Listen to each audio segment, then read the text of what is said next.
There I am. I'm very excited to be kicking off OMMA Mobile for a lot of the reasons that Steve said already, that we're at a special time in this business, and we happen to have come up with something that we think is going to be particularly helpful. I do want to hasten to follow up on something Steve said, which is obviously Google has made a big investment in mobile. We have a lot of competition. So yes, we do well in search, but just in case anyone here is from the government, I would like to reinforce, we have a lot of competition. I also have one other thing that's an observation. I came in this way and went in the first door I saw, went up the stairs, encountered a bunch of people, a lot of activity, and a lot of consternation at the check-in area where I wasn't on the list, and they finally said, oh, you're with OMMA Mobile, go around the corner, down the stairs, into the basement. Which is kind of a metaphor for marketing, right? And their understanding of where things are. So I'm going to make a prediction that within the next 2 years, we will not be the guys in the basement, right? Everybody with me on that one? Thank you, yes. So, as I mentioned, we've created the mobile playbook in the interest of answering some of the questions that marketers are asking these days. In fact, even more importantly, presenting the questions they should be asking. Because a lot of marketers are having trouble figuring out what they should even be thinking about. It was interesting, you know, Steve alluded to how fast things have changed, and while I was standing on the side, I saw someone had tweeted one of our key points, which is and this is going to help me any second now, I bet. Come on, there it is. People have moved from why to how. Nobody's any longer saying, gee, should we really bother with mobile? So this is a very exciting presentation for me, because this is the year that I stop presenting slides that say mobile's big and getting bigger. I think we know that. We can all just agree on that point. We're seeing marketers start to understand that this is a radical shift in the way consumers are behaving, and a radical opportunity for marketers.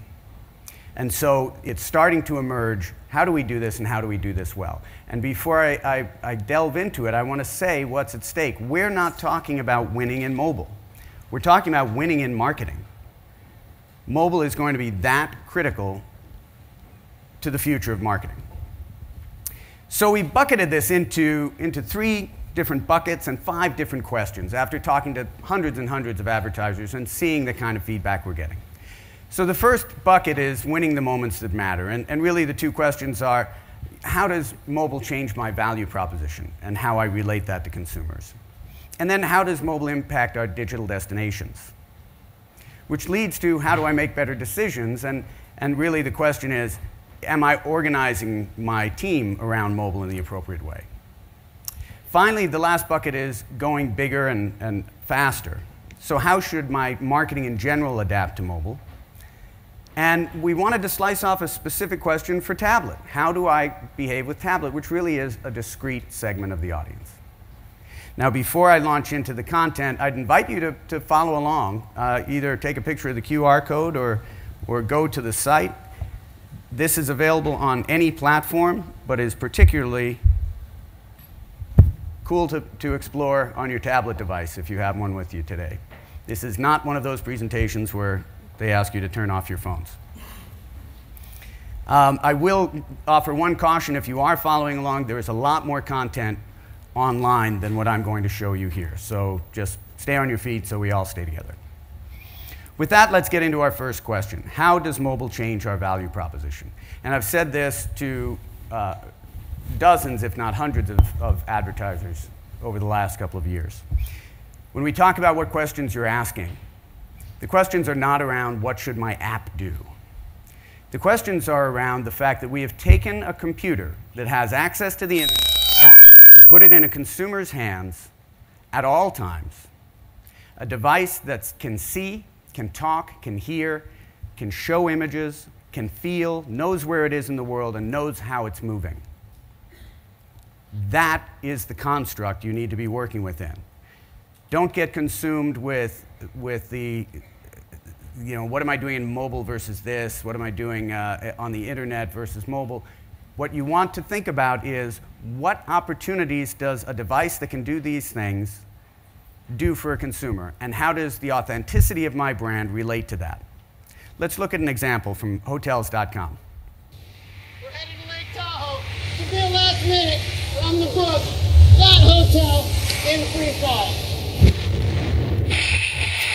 So if we can bring the volume down on this, this is a video from Hotels.com that demonstrates their core value proposition. You can book a hotel wicked fast on your mobile device, so fast that this guy is jumping out over the hotel that he's trying to get to. Think how circular this is. This is a video you can watch on your mobile device to understand what their value proposition is on a mobile device. And we'll bring the volume back up for the end so you can hear their punchline. If you can bring that back up.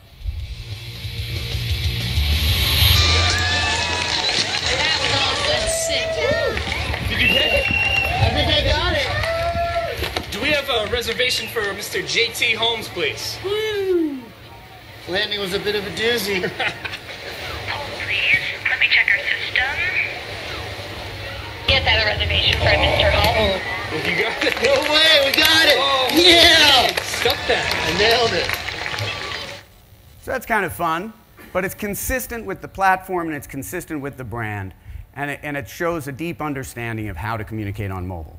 Here's another example. Intuit owns TurboTax, and they created an app called SnapTax that allows you to take a picture of your W-2 form, answer a couple of questions, and file a tax return.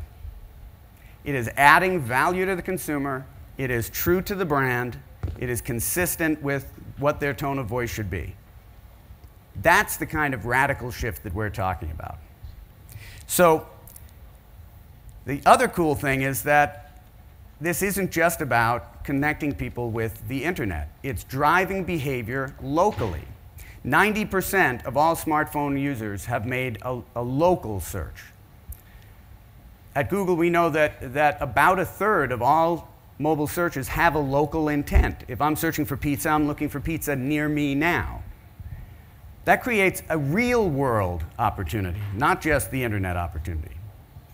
The cooler thing is that of those people who are doing these local searches, 61% went on to make a phone call to that location. 59% went to the store. And 95% of all of them did those things within 24 hours. So there's an immediacy to mobile that is unlike any other platform. It gets even cooler than that, because it doesn't stop at the door of the store.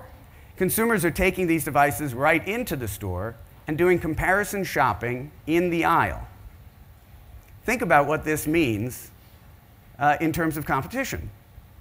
You're now standing at Kmart and comparing prices with Target. 53% of men are doing it, 38% of women are doing it. And it's being accelerated by smart marketers like Amazon, who created an app that lets you scan a barcode and compare prices that are available there. So you're not just comparing Target and Walmart, you're comparing both of them to Amazon and beyond.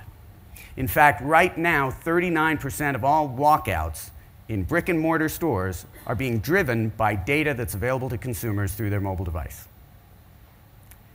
That may be the scary part. That's the frighten you into doing something to defend yourself in this space. There's an upside, because if you prepare yourself to speak to consumers in the right way, you can do great things. 1-800-Flowers, I'm sorry, I forgot we have a gapper here, which is just, you should think about what your value proposition is. What is the authentic story of your brand, and how does it connect with those things I said before? The device that's connected to the internet that can see, can hear, can talk, can feel, etc. So, how does this impact your mobile destinations? Now that you're thinking about your brand online, what do you need to think about how you're going to connect with consumers? Right now, 62% of our biggest advertisers do not have a mobile-optimized website. And that is despite the fact that we know 57% of consumers will not recommend a site that is poorly designed. More to the point, 40% will abandon that site to go to a competitor's site that's designed for an appropriate mobile experience. That's a huge opportunity. And if you take nothing else away from this conversation, know that. It's that profound. Know that. What you need to do is have a real, viable, mobile landing page. You need a website that is designed for these consumers. I started to mention 1-800-Flowers before. Sorry, we seem to have a formatting issue. 1-800-Flowers was one of the first companies to understand this and designed a good mobile-optimized site right at the start. But they continue to iterate. They continue to take the feedback from consumers. They continue to learn what's working and what's working better. So that their most recent redesign included making it easy to find gifts near you that could be delivered quickly, that has an interactive calendar that helps you make decisions about the cost versus the speed with which you need to get something to somebody at a particular time. By continuing to redesign their site, this latest redesign drove a 25% improvement in time on site and a 25% improvement in ROI. This is really important and really valuable stuff. Now, one of the biggest conversations that we have is marketers asking us about apps versus mobile web. And apps are great and can be a lot of fun and can do great things. But there are a few things to bear in mind when you're considering this. The first is, no matter who you are, the vast majority of your traffic is going to be to your website. Asking someone to download your app when you have no relationship with them whatsoever is tantamount to asking someone to move in while you're negotiating your first date. Right? You haven't met. You don't really know each other. If I'm looking for a car, I don't want Toyota's app. I want to go to a site and look at their cars. If I own a Toyota, I'd be delighted to get an app that adds value to my life, that tells me when I should rotate my tires and change my oil, and might give me a discount, and might tell me when the new cars are available, et cetera, et cetera. So that's one driving factor. Here's another one. I just told you that most traffic is going to websites, not to apps. Consider this. Of all, let's see, 91% of companies have a presence in at least one of the app stores. 91% have a presence in the app stores. 62% don't have a mobile optimized website, but 91% have an app. So there's some disconnect there, right? Now consider this. 95% of all free apps are abandoned within 30 days. 26% of all apps downloaded are never opened a second time. Now, I'm not saying this to say don't do apps. I'm saying this to say do them the right way. Use them for the appropriate functions and the appropriate relationships with consumers. There are a few things to think about when thinking about them. The first is consumers have spoken loud and clear. They want us to stop shouting at us. And this applies not just to apps, but to your site, and it applies to your advertising. Stop shouting at me and make yourself useful. Useful can be a lot of things. Help me find something. Help me save money. Teach me how to do something. Make me laugh. Help me kill a couple of minutes while I'm waiting for the bus to come. What are the authentic ways your brand can relate to that? I was on a panel recently with someone from Reliant Energy. And he said, we think very hard about this. Reliant Energy should not try to make you laugh. We're not a funny company. We're not a funny brand. But we can do a lot of cool things for you. Help you pay your bills online. Make it easier. Create an app that lets you turn off your lights in your house, that kind of thing. The second is design your apps for the largest platforms. If you are designing an app for tablets, you better start with the iPad. Where are the most fish? Fish where the fish are. So think about that, because everybody's tight on resources, and you can't do everything all at once. The third point is promote your app. Think about timing, because app promotion is a self-perpetuating thing. It's a virtuous circle. If you get to the top, it helps you stay to the top. So coordinate your PR, coordinate your online and offline marketing around the launch of your apps, so that you can push yourself up and not fall below the fold and be one of those many, many, many apps that are out there that are not getting attention. Great example, Hewlett-Packard came up with an application that lets people print from their phones. authentic to the brand, adds value to the consumer, and oh, by the way, drives their business since they make most of their business, most of their money on ink cartridges. So the more people are printing, the more money HP is making. So the key takeaway for this section, as much as we'd love you to have an app, do not neglect your mobile website. It will be critical. And by the way, over time, these two things will converge. So our next question. Who's going to take care of this? How do you build your organization around the opportunity? We advocate the idea of identifying a mobile champion. Some one person in your company who is going to coordinate people across the different parts of your company, all of whom are going to be affected by mobile, to make decisions about this, to promote the importance of it, to ask the right questions. And some of those questions, and this is the tip of the iceberg, are these.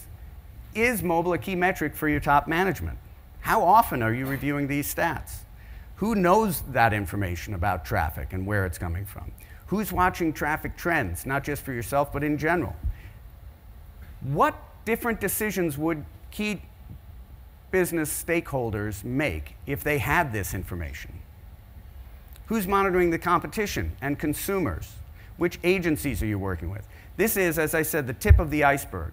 The key takeaway is you need someone to own this. You need to identify a champion for mobile who will build a consortium of managers within the company to drive this forward. Which leads to, what are they going to get done? How should our marketing adapt to mobile? At Google, we know that over the last 2 years, mobile searches have grown 5-fold, to the point that today 20% of all telecom searches are happening on mobile devices, 30% of all restaurant searches, 25% of all movie searches. So this is no longer about something that's coming. This is a reality. In 2 years, more people will be accessing the internet via mobile devices than via their desktop. So how can you exploit this opportunity? Understand that consumers are in a different need state when they are on a mobile device. Modify your advertising to reflect this. So a consumer who is searching for jeans in San Francisco from the desktop sees a button that says buy now, and that's a great action item and drives business. But that same consumer who is out and about in the virtual mall of the universe, where a sidewalk has become someplace you can buy things, should see something that not only says buy now, but also says find a store near you, because maybe that's what they're looking for. Your overlap of keywords you're buying on mobile and desktop may be near 100%, but you want to manage those keywords separately because of that different need state. Because not only will it drive the opportunity to serve different creative and use some of the unique abilities of mobile devices, but you may want to bid differently on different words because they'll perform differently because consumers are in that different need state. Work with me, baby. There we go. Starwood Hotels, great example of someone who understands this. So Starwood employed both click-to-call. It's funny, one of the things that is consistently forgotten about mobile devices is their telephones. Consumers actually sometimes want to talk to somebody. Click-to-call, and they used hyperlocal, which identifies how close you are to one of their locations and has a pop-open map. This drove a 20-time increase in ROI, tripled their traffic, and increased their bookings by 20%. Just paying attention to the distinction in how mobile traffic works and how those consumers are interacting. So our key takeaway for this section, take a couple of minutes, pull out a mobile phone, pretend you're a consumer, forget you're connected to the brand, and see your brand as a consumer does. And try to imagine the need state they're in, and are we engaging them the best possible way? This, however, is the obvious side, right? I think we all understand, and in fact, if you're in this room, you're a believer, right? You're here to go back to your company. You may be that mobile champion. You're going back to your clients or back to your company, and you're trying to convince them of how important this is, and probably the people you're talking to understand that first part. Mobile as tool, as lower funnel enabler of transactions, that all makes sense. Here is the, I don't know how many $1 trillion missed opportunity. It's branding. Because on its simplest level, if you strip away everything that's cool about mobile, mobile devices command a certain amount of the attention of consumers. Hard stop. Right now, of all media, mobile devices are commanding more than 20% of their time. And yet, we command 1% of the advertising dollars being spent. That's a big disconnect. When you consider that today, 570 years of Angry Birds are going to be played. By one estimation, Angry Birds at work has cost the United States economy $1.5 billion. You want to get out of a recession? Ban Angry Birds. 600 million YouTube videos are going to be watched, and not only that, but 75% of those people who are watching YouTube videos on their mobile devices use their mobile devices as their primary way of watching YouTube videos. It's shifting this way. So here's this enormous branding opportunity. But it's even better than that. It's not just about the time, it's about efficacy, because it's more powerful than other platforms. A study by Nielsen showed a 48% lift in campaign recall when they added to TV, mobile, tablet, and desktop. And while I'm not allowed to tell you the details of how each of those broke out, I will tell you because we're among friends and you won't tell anybody, right? Mobile was the #1 driver of that distinction. Mobile had the single greatest impact of that change. And here's another little personal soapbox of mine about why. These are deeply personal devices. Most consumers are never more than 3 feet from their phone. How many of you sleep with your phone next to your bed? That's sad, but honest of you to admit. 1 out of 4 consumers takes their phone with them to the bathroom. I'm not going to ask. But that's how close they are. And that creates both a responsibility and an opportunity for all of you. The opportunity is you are now inside the circle of trust. How do you communicate inside the circle of trust? You don't yell at people, that's for sure. But now you've got this opportunity to be, somebody's already let you in. You can all come watch my TV at my home. I don't care. It's not that personal to me. But think about it. When you show someone something on your phone, you show them on your phone. Right? You don't go, here, check it out. It's that close to you. What does that mean to you as a marketer? Here's an example of some creative approach that Coca-Cola took. Sorry, we need volume for this.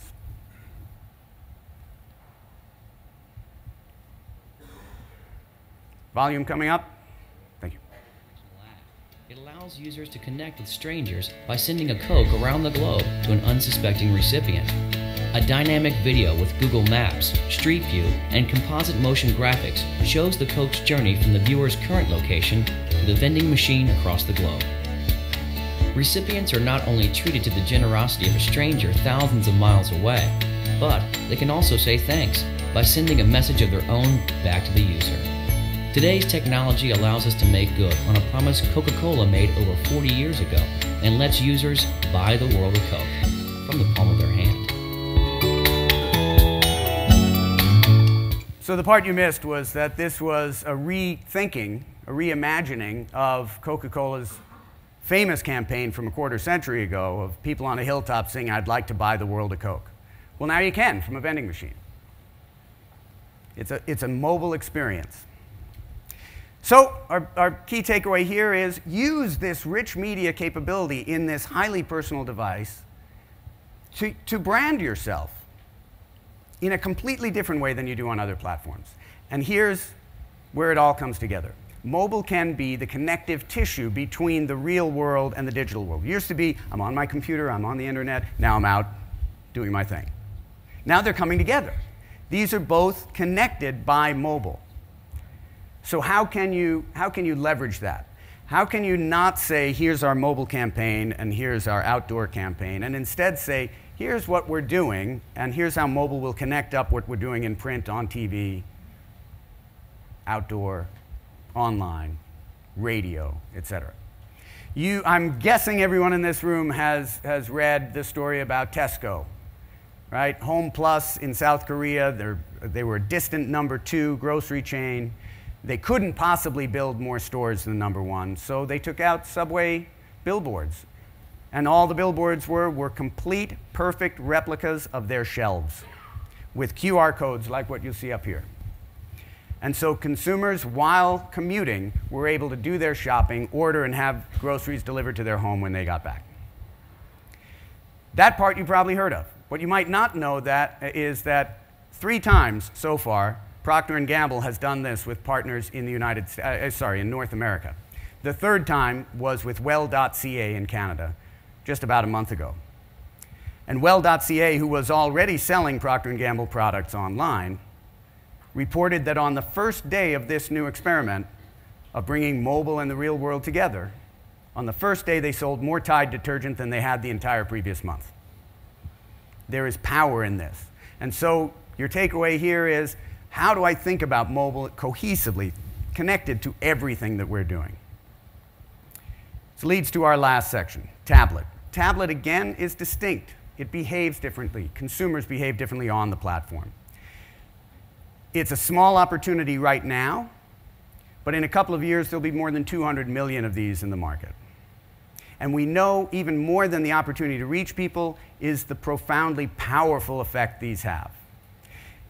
Tablets are the love child of your laptop computer and your phone. They have some of the characteristics of each and some of their own. Kraft, who was a pioneer in the app space, created the iFood Assistant a couple of years ago. That was for your mobile phone that helped you look up recipes and make shopping lists and take it to the store. Well, we know most people are using their tablets at home. And so they created a separate experience on the tablet called Fork and Spoon. And what you see with Big Fork, Little Fork, it's designed to promote cooking with your children. And yes, it has recipes, but it also has videos, and it has games, and it has interactions that you and your child can have, promoting exactly what is authentic to Kraft, but drives their brand forward with consumers. Very different example. Sweetwater is one of the largest distributors of musical instrument equipment. And here's what I meant about the efficacy of the platform. They had a 30% higher conversion rate on tablet than on desktop. And the average value of a transaction was 10% higher on a tablet than desktop. Here's one last thing about tablet that's kind of cool. I mentioned how important it is to have a mobile optimized website for mobile phones. You can drive to the same exact regular old web page from a tablet and do no harm. It's a big screen. Consumers will deal with that. So that's the low ambition, easy to do good news. Even better is some companies like Sweetwater who recognize that if I do create a unique tablet experience, I can take it even further. I can now take advantage of the accelerometer on the tablet. I can take advantage of the landscape and portrait view that's available on tablet. And I can drive even greater response because I know that people love to shop on these devices, because I know that more than 40% of consumers are watching TV with a tablet on their lap. It's worth the investment for some if you have already done the basic things like having a mobile optimized website for cell phones. It's worth it to start to think about, how do I treat tablet completely separately? One more example from Volvo. They've created a fun, creative HTML5 unit that works on high-end devices and on tablets that's following a car that's approaching 3 million miles. It has an odometer that shows you live how far the odometer has gone. It's got a map that shows you where the car is. And then it's also got features that let you look at new features that are available from Volvo, new models that are coming out, that gets you involved in the brand. And it's kind of core to what they do.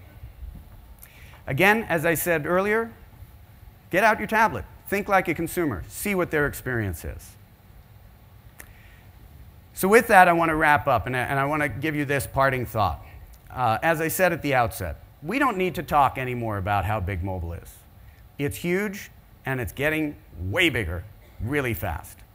The key thing is to realize that this is a seismic shift in the way that consumers are behaving, and creates an enormous opportunity for marketers who understand this.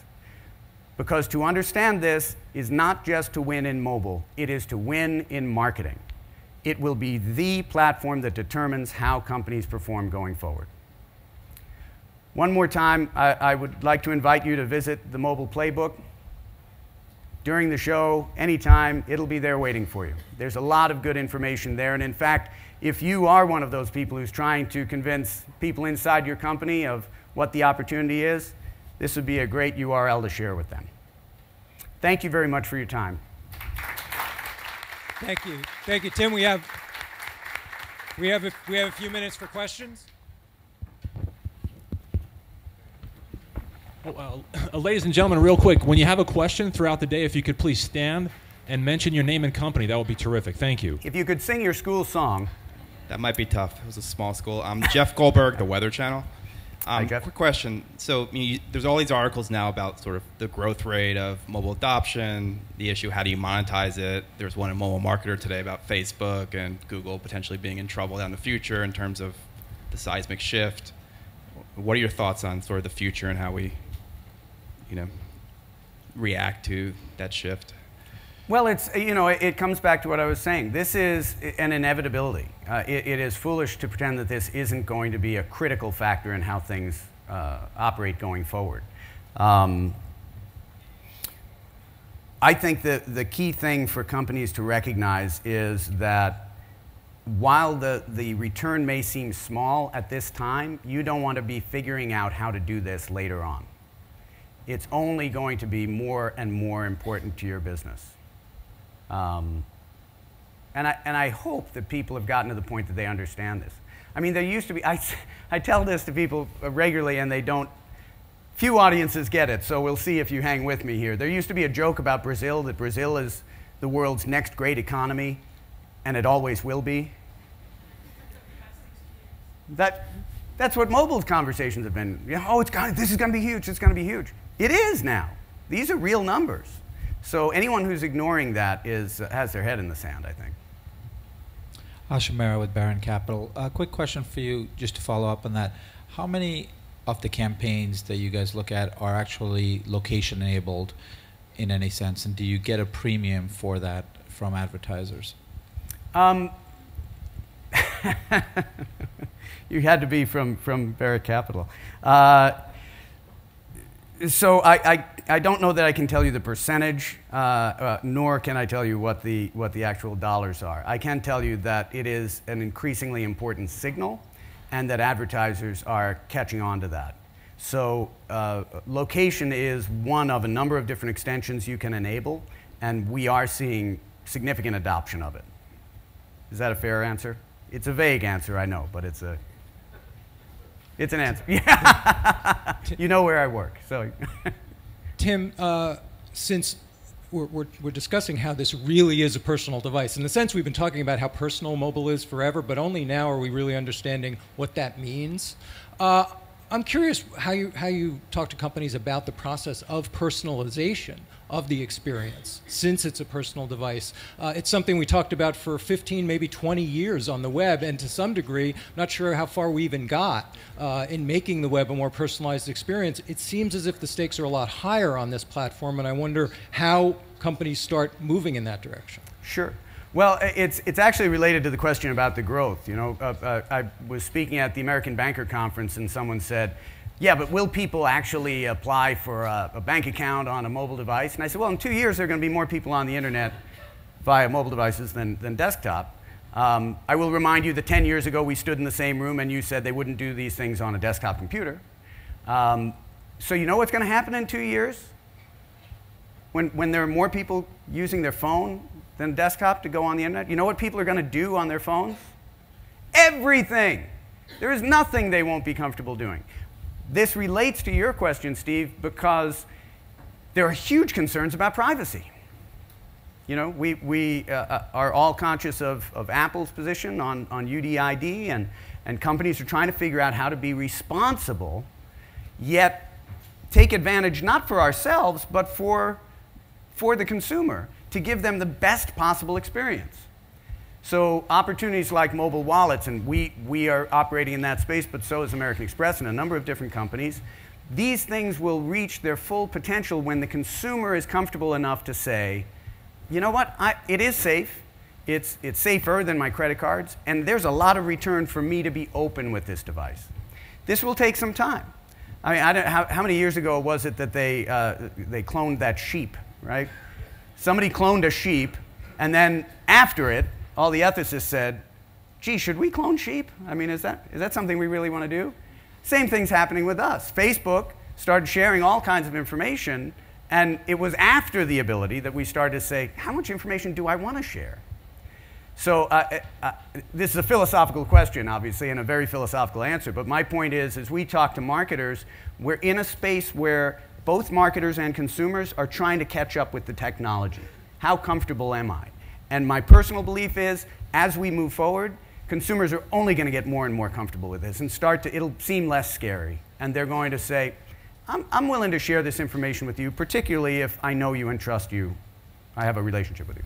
How does this, other than simply migration of web habits onto mobile, how does this change the role and nature of the web experience? As we have this other screen, as we have this other digital experience, does it change the role that people are consigning to the desktop and the web experience and the laptop experience?